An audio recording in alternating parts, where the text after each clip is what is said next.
Matagal ka na po bang naglo-low carb at namimiss mo na rin ito katulad ko?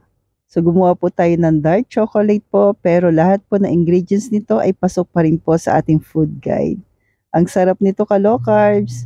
So una, ito po yung aking pinili po na salted pili nuts at cacao beets na pang toppings natin mamaya. Available po yan sa Grindahan at ang Grindahan pure cacao butter. Ang pinakakailangan natin, stevia, erythritol, tsaka po yung unsweetened cocoa.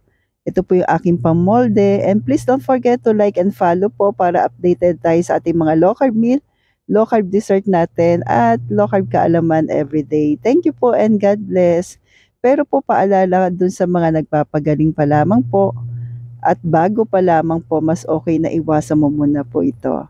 So una, kailangan natin po ng 80 grams ng cacao butter po ng Grindahan at 1/4 cup po ng stevia erythritol kung wala po any low carb sweetener po at 1/4 cup din na unsweetened cocoa.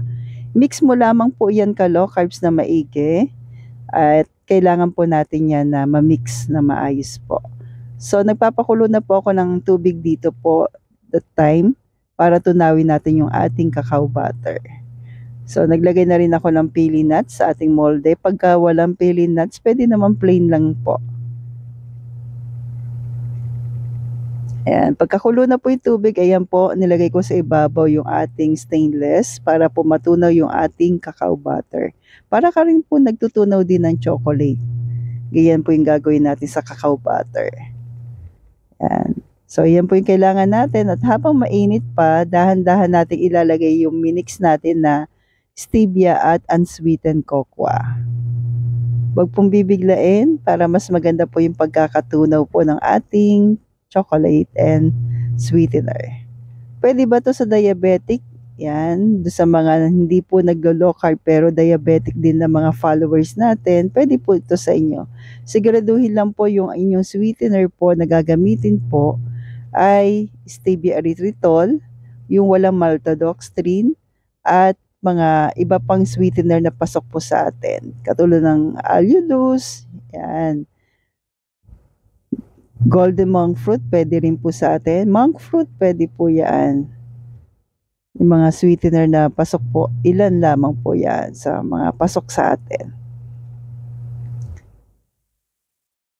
So, tunawin lang natin maigi po ka low carbs. At kung umabot ka po sa part na ito, pwede po bang malaman kung gaano na po kayo katagal naglo-low carb?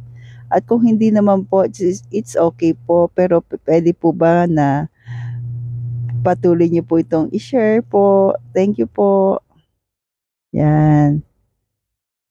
So, binalik ko muna konti pa kasi meron pa pong namuo. Yan, kasi kailangan natin matunaw ito na maigi. So kapag alam nyo tunaw na po maigi po, ayan, lagay na natin sa ating molde. Alam nyo po, napakabilis lang nito. Lumamig sa freezer. So parang umabot lang yata na wala pa isang oras o isang oras lang na siya kagad. Tumigas na kagad yung kanyang chocolate po. So gaano ba karami ang pwede nito? Isa-isa lang po. Hindi rin po pwede po na one to sawa. Yan. So, lalo na yung mga diabetic. Para lang po minsan maibsan lang yon at maiwasan tayong mag-cheat. Yan po. So, ayan na po. Ang bilis lang. At mabilis lang din siya matunaw po. Pero masarap po siya. Try mo na ka low carbs. So, yun po yung aking ingredients po. Thank you and God bless.